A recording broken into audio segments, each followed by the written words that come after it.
Salut la team, bienvenue une fois de plus sur la chaîne qui change des vies. Ici on parle d'immigration, de réussite au TCF Canada, de voyages sans stress et d'astuces puissantes pour réaliser vos rêves. Si tu veux vivre au Canada, réussir ton test de français ou juste découvrir les secrets que personne ne te dit, tu es au bon endroit. Alors avant de plonger dans l'épisode du jour, abonne-toi, like la vidéo pour booster l'algorithme, partage à tes amis et surtout dis-nous en commentaire pourquoi tu veux réussir au Canada. Je lis tout et je réponds aux meilleurs messages et reste bien jusqu'à la fin, une grosse surprise t'attend, c'est parti!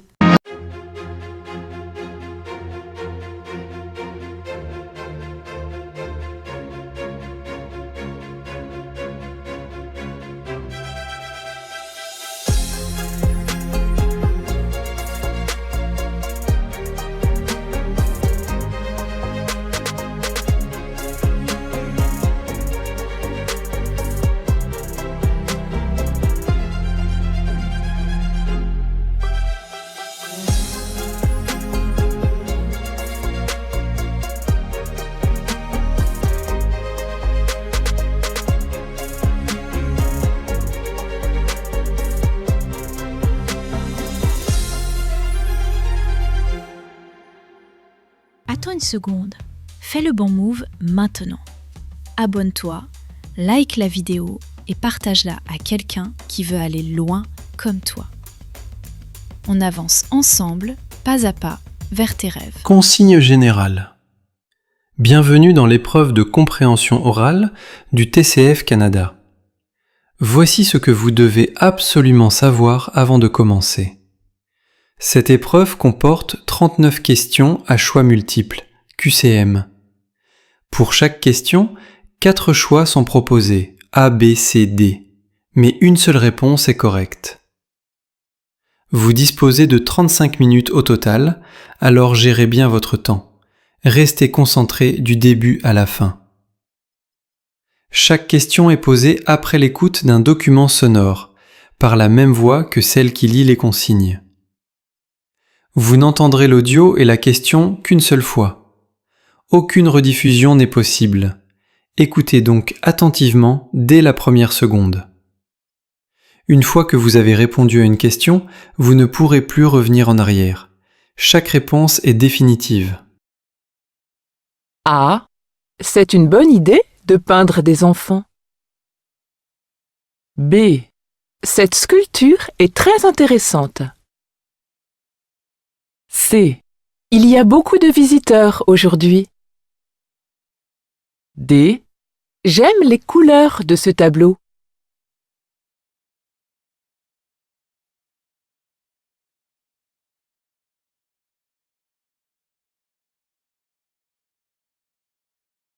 A.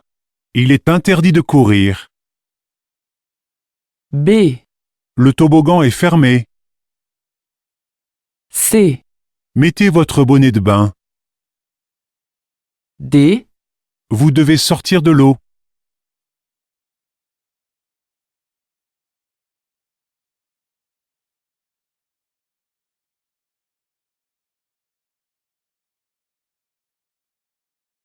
Quelle est votre profession? A. Je m'appelle Laurent Dubois. B. Je rentre de Bruxelles. C. Je suis avocat à Paris. D. Je viens d'avoir 36 ans.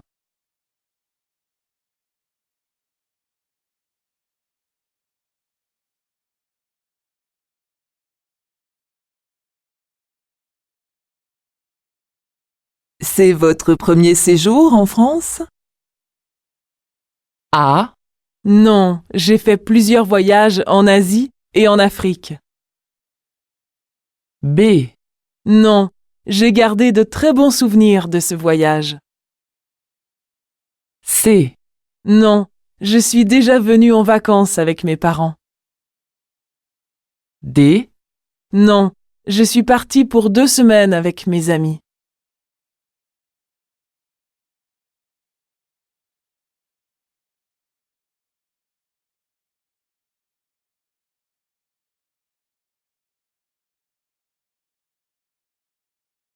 Bonjour madame, je voudrais des informations sur cette machine à laver.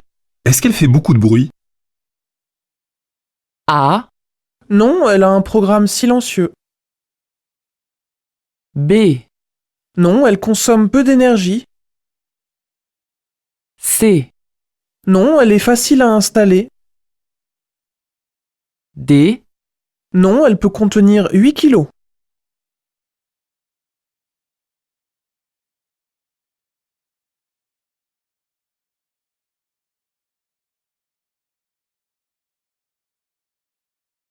Hé Sophie, dis-moi pourquoi tu es toujours aussi en forme?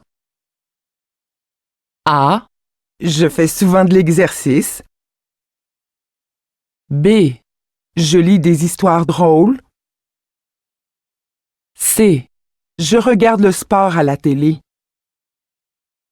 D, Je vais au cinéma.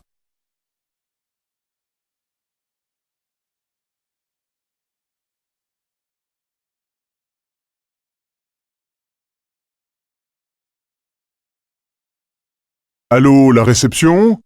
Monsieur Durand, je suis dans la chambre 405. Pouvez-vous me faire monter mon repas? A, Avec ou sans sucre, monsieur? B, C'est à quel sujet, je vous prie? C, C'est un appel pour l'étranger?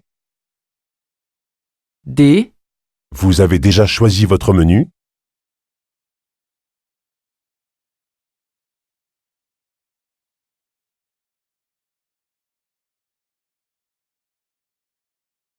Est-ce que vos amis sud-américains parlent français?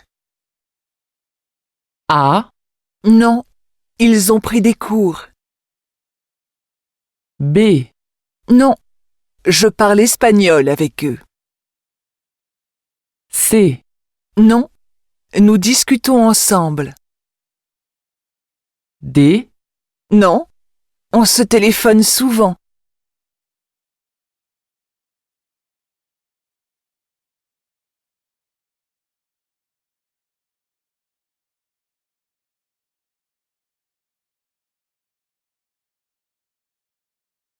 Quand commence le Festival de jazz de Montréal? A, Début juin, B, depuis hier, C, jusqu'à minuit, D, pendant 10 jours.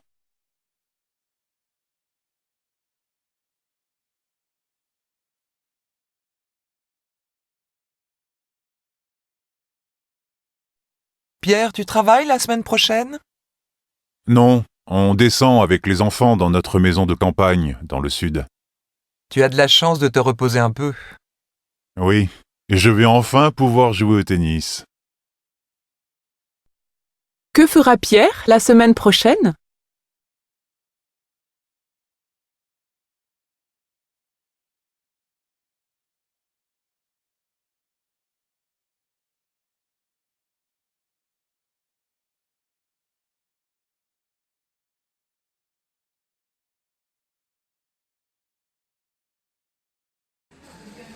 Bonjour monsieur. Bonjour, je déménage bientôt et je voudrais savoir comment faire pour continuer à recevoir mon courrier. C'est simple, vous devez remplir un formulaire en indiquant votre nouvelle adresse. Et ensuite? Ensuite, nous nous occupons de l'envoi quotidien de votre courrier. Pourquoi l'homme va-t-il au guichet de la poste?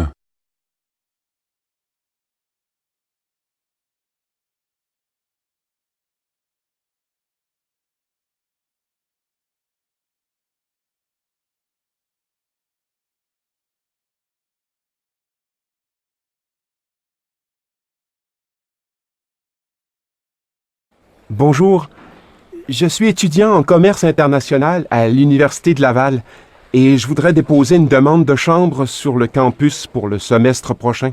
Avez-vous tous les documents indiqués dans le dossier? Je crois. Voici mon passeport, mon attestation de bourse. Je ne vois pas la copie de votre carte d'étudiant.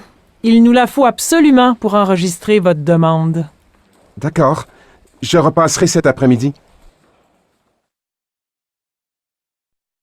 Que veut cet étudiant?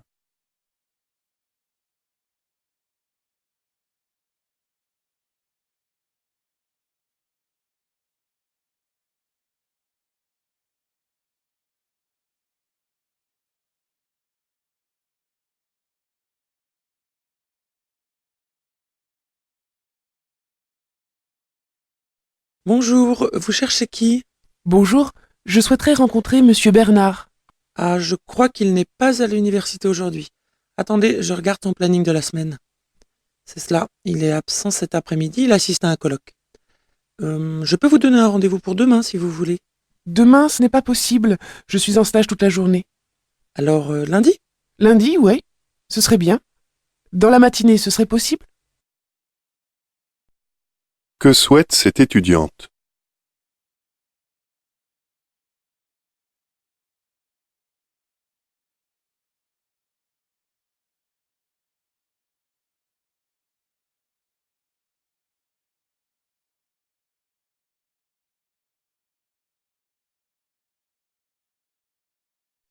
Est-ce que tu veux participer au cadeau pour Daniel?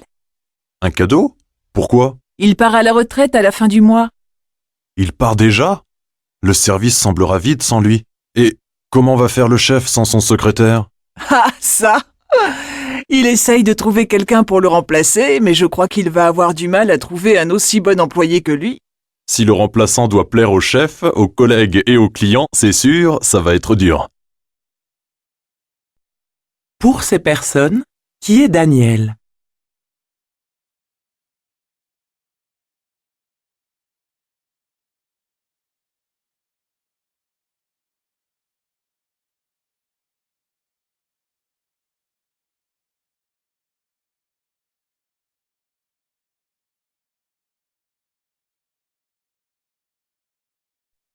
Alors, finalement, tu as vu l'exposition Matisse? Oui, j'y suis allé pendant les vacances. Il y avait 2 heures d'attente avant de pouvoir entrer. Heureusement que j'avais un bon livre. Ah oui, c'est souvent comme ça. Mais après, tu as vu? La disposition des tableaux, l'organisation de l'espace, la lumière, c'est vraiment superbe. Oui, il y a un très bel éclairage qui met bien les toiles en valeur, mais dans cette foule, il faut se battre pour les voir. Très sincèrement, j'aurais été plus tranquille chez moi à feuilleter une revue d'art contemporain. Pourquoi l'un des interlocuteurs n'a-t-il pas apprécié l'exposition?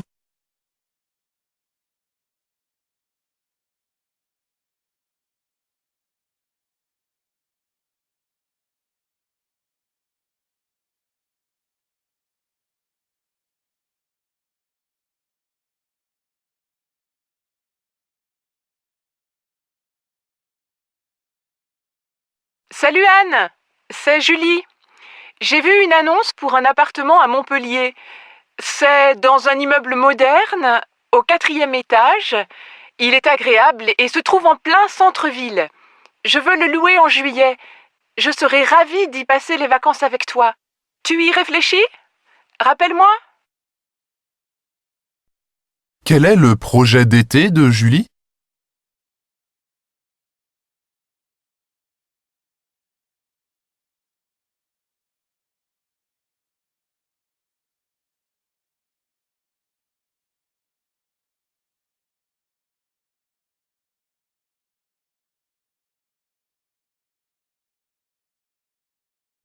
Alors, ton voyage en Allemagne?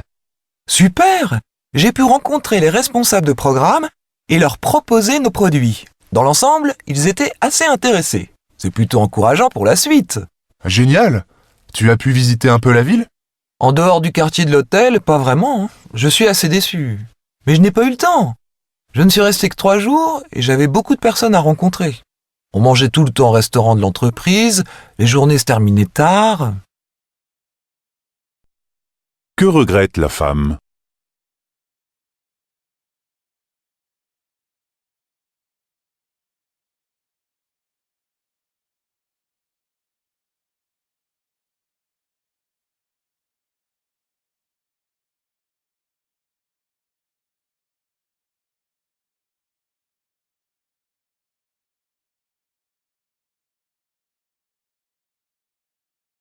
Maman, Tu sais, avec Julie, on a décidé d'acheter un lave-vaisselle. Avec les 2 enfants, il y a beaucoup de vaisselle. Mais j'ai peur que ça consomme beaucoup d'eau et que ça soit bruyant. Détrompe-toi. Il paraît qu'on utilise moins d'eau avec un lave-vaisselle qu'en lavant à la main. Et les nouveaux appareils sont vraiment silencieux. Et toi? Tu n'en veux pas un? Oh, je suis seul.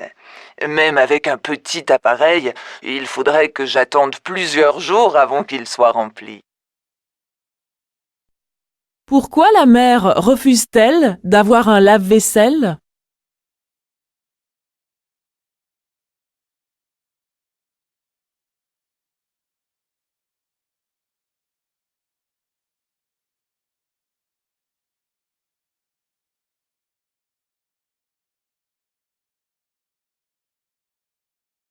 Mon rôle à moi? Je suis agent de recrutement. En fait, je suis chargé du projet de démarchage en francisation. Ce projet vise à contacter les immigrants qui sont installés ici au Québec depuis 3 ans ou plus et qui ont besoin de connaître la langue pour faciliter leur vie quotidienne. Des programmes de cours de français existent déjà, mais nous, notre rôle, c'est de contacter les personnes isolées. Par exemple, les femmes qui, à cause des charges familiales, une grossesse ou les enfants à garder, n'ont pas eu l'occasion d'apprendre le français dès leur arrivée. Quel est l'objectif de ce programme?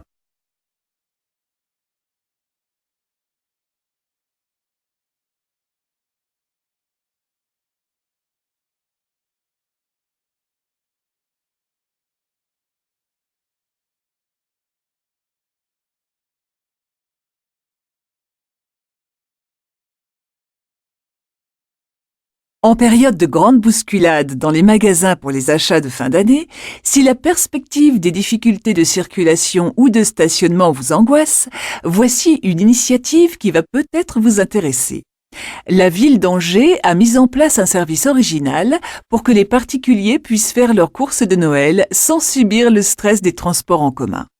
De 14h à 19h, un chauffeur vient vous chercher à votre domicile et vous conduit en centre-ville à proximité des magasins dans lesquels vous souhaitez vous rendre. Ce service est gratuit, à condition d'avoir de nombreux achats à effectuer. Qu'est-ce qui caractérise ce service?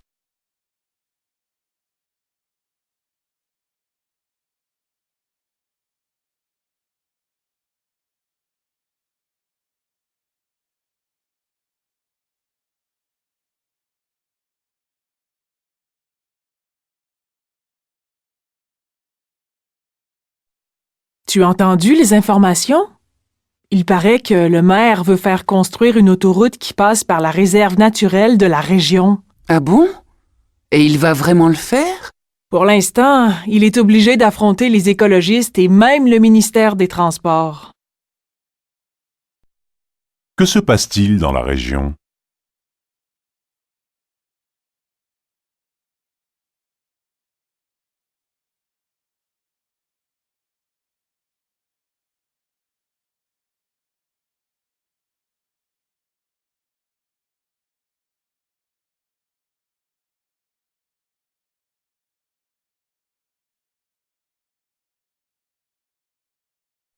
Cette nouvelle façon de faire l'info immédiate par rapport à celle que vous faisiez à l'époque d'envoyé spécial vous fascine-t-elle ou vous fait-elle peur? Elle m'inquiète. Elle m'inquiète parce que j'ai l'impression qu'on a tendance à oublier le rôle du journaliste. Nous sommes là pour trier l'information, pour savoir ce qui est vrai de ce qui ne l'est pas. Aujourd'hui, avec l'avalanche d'informations que nous avons, en particulier sur les réseaux sociaux, on ne sait plus ce qui est vrai, ce qui n'est pas vrai. Les rumeurs les plus folles courent et ensuite, on met des jours et des jours à rattraper une information qui était fausse au départ. Je pense que les journalistes en général devraient être beaucoup plus présents dans cette course à l'information et faire attention, c'est-à-dire faire leur métier. Que critique ce journaliste dans la pratique actuelle de son métier?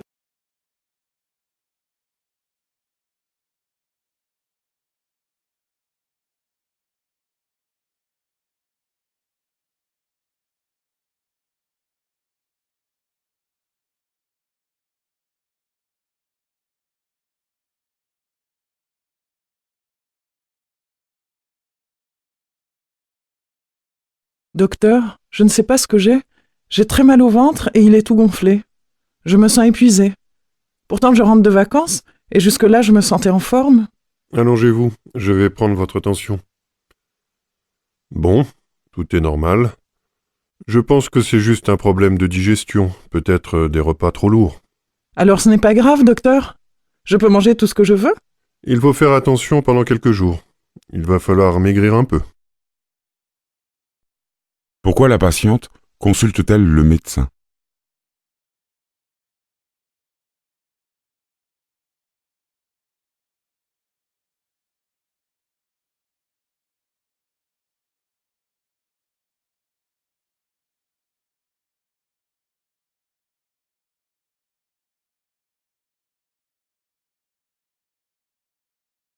Près de la moitié des meilleurs longs-métrages canadiens produits cette année proviennent du Québec. La liste a été établie par 10 experts nationaux, parmi lesquels on peut citer la productrice Nicole Robert, seule personne représentant le Québec. Ce choix permet de mettre en vedette un groupe de nouveaux jeunes réalisateurs passionnants. Ils ont fait un travail audacieux. Des projections auront lieu dans de nombreuses salles à travers tout le pays, du 14 au 21 janvier, en présence de certains d'entre eux. De quoi parle cette personne?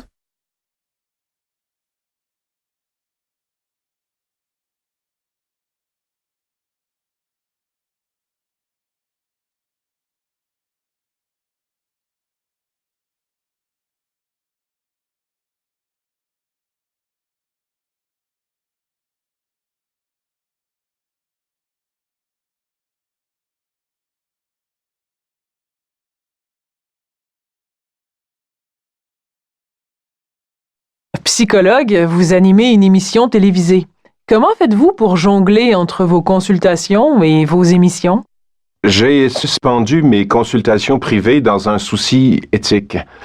Je ne veux pas utiliser cette émission comme fonds de commerce, comme une manière de rabattre de la clientèle. Je suis un thérapeute ordinaire et je ne veux pas donner l'image de quelqu'un qui va plus vite que les autres. Pour quelle raison ce psychologue a-t-il interrompu ses consultations?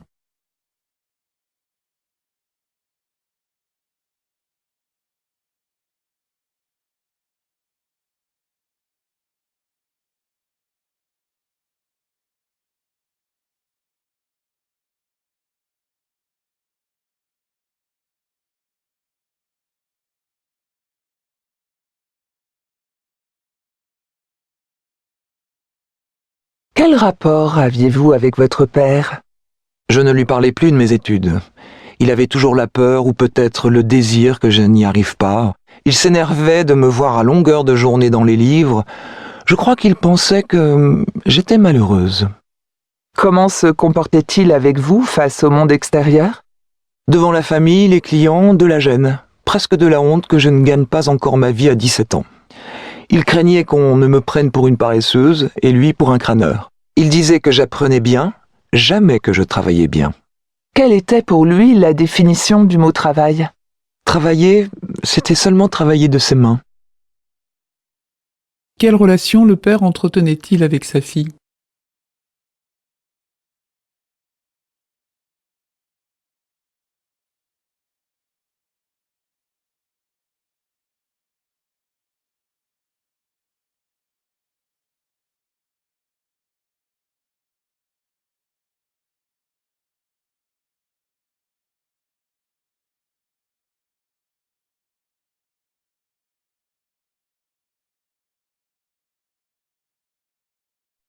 Souad Haddad, vous êtes libraire à Bordeaux.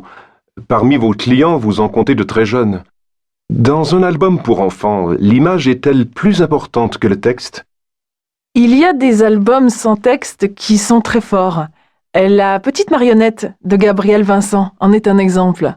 Les émotions sont véhiculées par un trait de crayon extrêmement évocateur et la moindre ligne aurait été de trop. Le bon travail éditorial consiste précisément à équilibrer le texte et l'image, tout en laissant l'auteur et l'illustrateur s'exprimer au mieux de leurs compétences.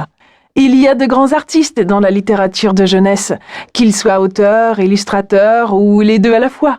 Et il y a aussi des éditeurs passionnés. Ces rencontres donnent naissance à des petits chefs-d'œuvre. Quel est le point de vue de la libraire interrogée?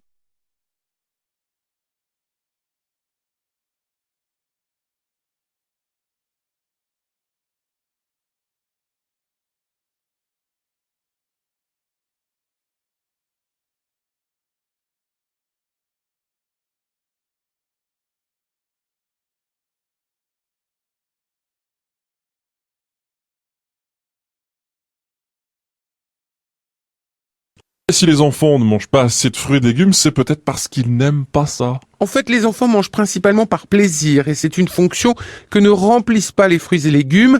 Certes, tout le monde est d'accord pour dire que c'est bon à la santé, que c'est nécessaire, que c'est souvent contraignant à préparer, que cela ne remplit pas l'estomac, voire que ce n'est pas bon. Mais on trouve rarement la notion de plaisir associée aux fruits et légumes. De quoi est-il question?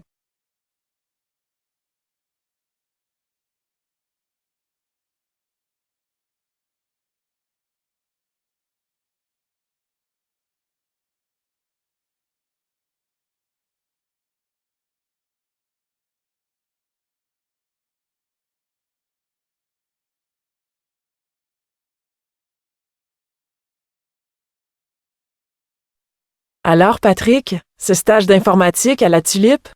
Oh, ne m'en parle pas. Horrible. Je suis ravi d'être au boulot. D'abord, il a plu toute la semaine, avec une tempête, t'aurais vu ça. On pensait pouvoir faire des balades en fin de journée. Il n'y a que moi qui voulais encore marcher malgré la pluie. Les autres se retrouvaient au bar pour jouer aux cartes ou refaire le monde. D'autres ont passé leur temps devant la télé. Eh bien, bravo! Pour prendre le bon air, c'est réussi. Et je ne te décris pas le trou que c'était. Rien à voir à des kilomètres à la ronde. Qu'est-ce que Patrick était le seul à vouloir faire?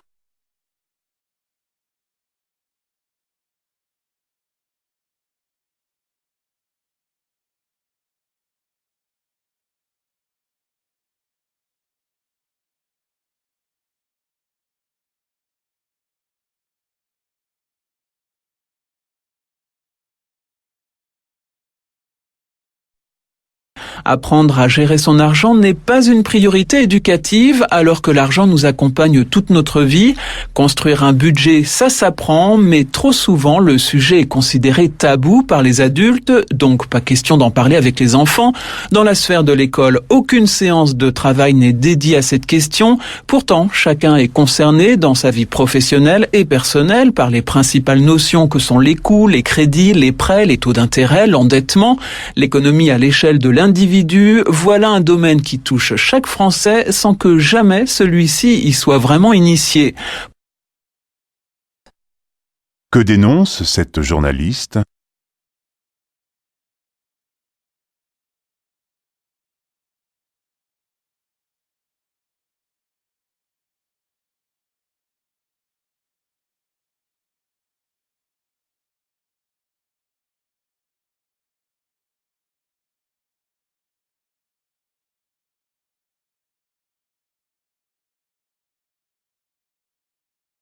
C'est l'un des plus importants vols jamais réalisés dans une galerie de peinture en Europe.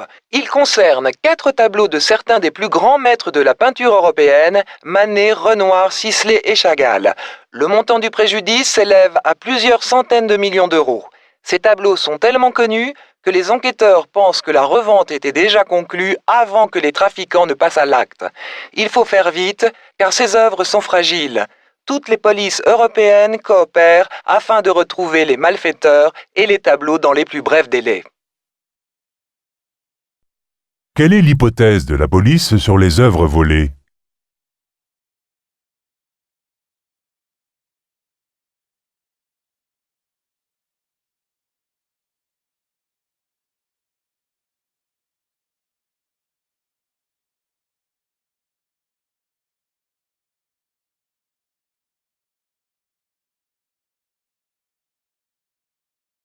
La communication est l'une des plus grandes révolutions de notre époque moderne. Elle a bouleversé nos existences et la société.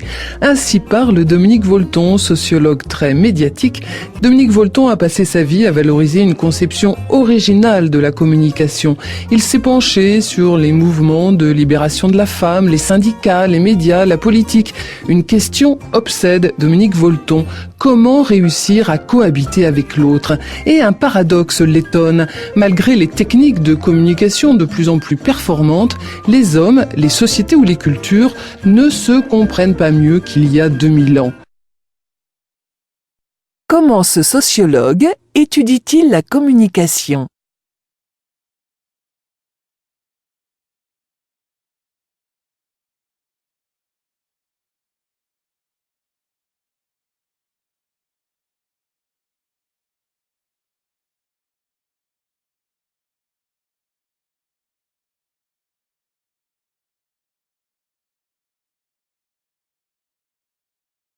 Il faut passer devant plusieurs tableaux de la collection permanente avant d'arriver à un seuil métallique qui marque l'entrée dans un espace entièrement vide.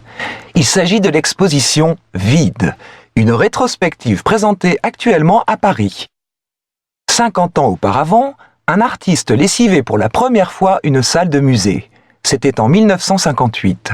Yves Klein, célèbre notamment pour ses monochromes, avait alors présenté une salle de musée déserte. L'an dernier, le vide, en art contemporain, a donc soufflé ses 50 bougies, l'occasion de faire le point sur cette histoire particulière. Le musée parisien consacre donc une rétrospective aux artistes qui, depuis un demi-siècle, ont proposé une autre approche du lieu d'exposition. Sur quel registre cette rétrospective joue-t-elle ?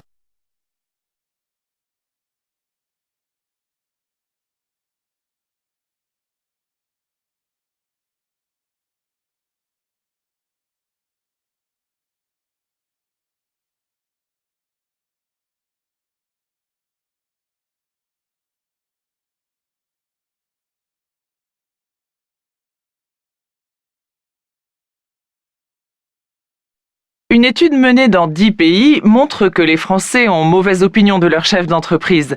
Bernard Ramanantsoa, vous êtes directeur d'une école de commerce. Qu'en pensez-vous ? C'est vrai que les dirigeants français ressortent moins bien notés. Lorsqu'il s'agit d'organiser le travail de leur équipe ou d'accompagner leurs collaborateurs dans leur évolution professionnelle, ils sont 20 points en dessous des dirigeants internationaux. Maintenant, est-ce que cette étude prouve que les chefs d'entreprise sont moins bons ou est-ce que ça prouve que les gens qui ont répondu au questionnaire, quand ils sont français, sont capables d'être plus critiques que leurs homologues européens? Car encore une fois, il s'agit de perception qu'ont les salariés de leur patron. Quelle est la position de ce spécialiste par rapport à cette étude ?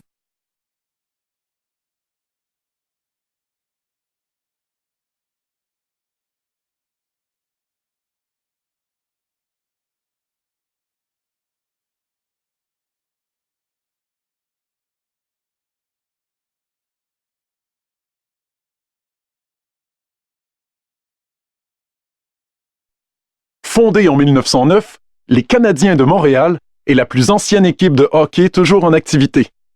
Les joueurs qui ont composé cette ancestrale franchise ont longtemps été en grande majorité d'origine canadienne, puis nord-américaine. Mais ce qui a marqué longtemps l'histoire de ce fameux club de hockey est que ses héros sur glace ont été francophones. Dans un Québec dont les destinées étaient surtout menées par des compagnies anglaises et où l'étiolement de la communauté minoritaire semblait inexorable, le fait d'avoir des joueurs de hockey francophones héroïques parmi les meilleurs du monde a été pour les Québécois un tremplin extraordinaire et un encouragement à décrocher leur propre succès. Qu'apprend-on sur l'équipe des Canadiens de Montréal ?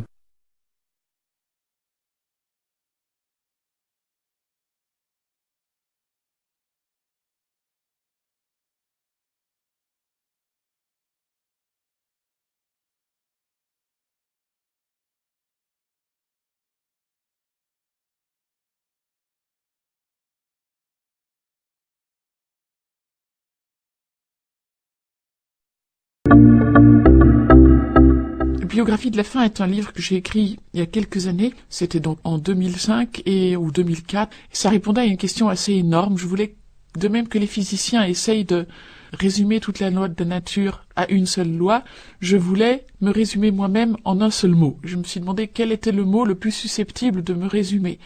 Après avoir quelque peu réfléchi, j'en suis arrivé à la conclusion que le mot faim, hungry, hunger, était celui qui me résumait le mieux.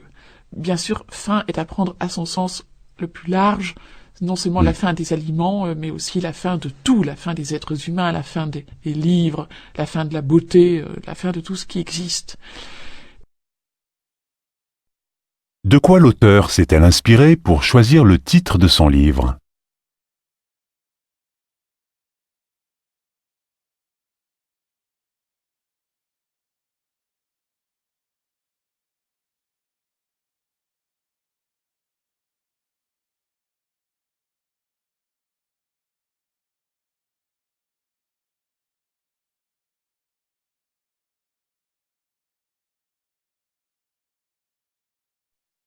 Les musées sont de moins en moins ces lieux morts et poussiéreux qui habitent encore votre imaginaire.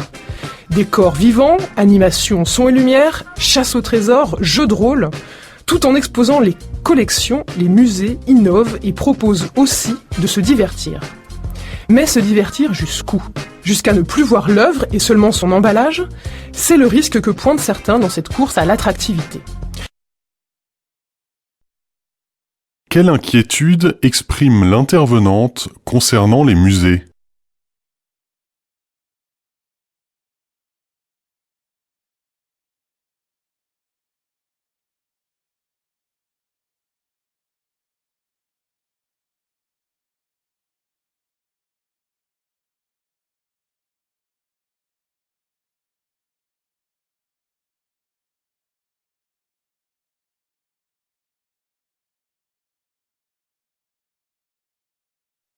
La qualité, vous savez, la qualité, surtout la très grande qualité, tout ça, ça a un prix. Si on veut trouver une place sur le marché, il faut donc, et c'est tout un exercice, arriver à produire des aliments à des coûts qui sont quand même abordables. Et c'est l'exercice qui occupe en ce moment Sophie Barry de Caroléi. C'est une petite fabrique de pâtes et de sauces qui est installée à Sabrevois, en Montérégie. Que cherche à faire cette entreprise ?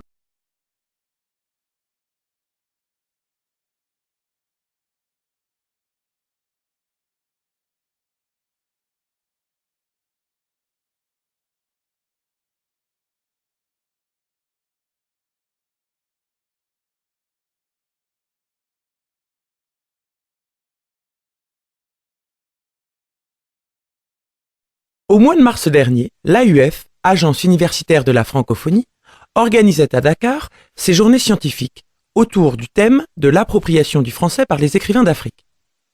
L'occasion de rencontrer un certain nombre de spécialistes, et plus précisément 2 écrivains qui s'intéressent à la littérature d'enfance. Il s'agit d'Abdallah Madari Alaoui et de Guy Missaudet. Depuis longtemps, ils essaient de cerner l'évolution de cette littérature destinée à la jeunesse, qui au départ ne se différenciait peut-être pas tellement de ce qui est production littéraire, et puis en prenant de l'ampleur, commençait à avoir une identité propre. Selon la journaliste, en Afrique, quelle tendance suit la littérature destinée à la jeunesse ?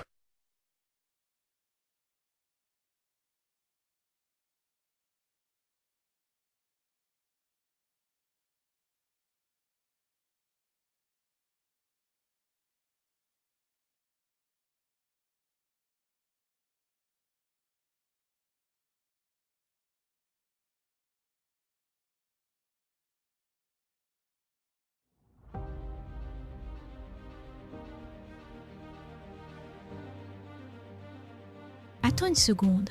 Fais le bon mot. Et voilà la famille, si tu es arrivé jusqu'ici, c'est que tu es vraiment déterminé à changer ta vie et à franchir les frontières de tes rêves.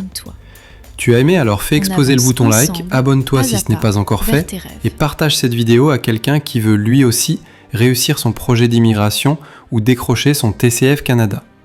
Et surtout, dis-moi en commentaire quelle est la prochaine vidéo que tu veux voir sur cette chaîne. Je prépare des pépites rien que pour toi. N'oublie pas, ta réussite commence ici et ensemble on va la construire pas à pas, vidéo après vidéo. Merci d'avoir été là, je te dis à très bientôt pour une nouvelle vidéo encore plus puissante. En attendant, garde le cap, reste motivé et n'oublie jamais ton rêve c'est ta mission. Peace.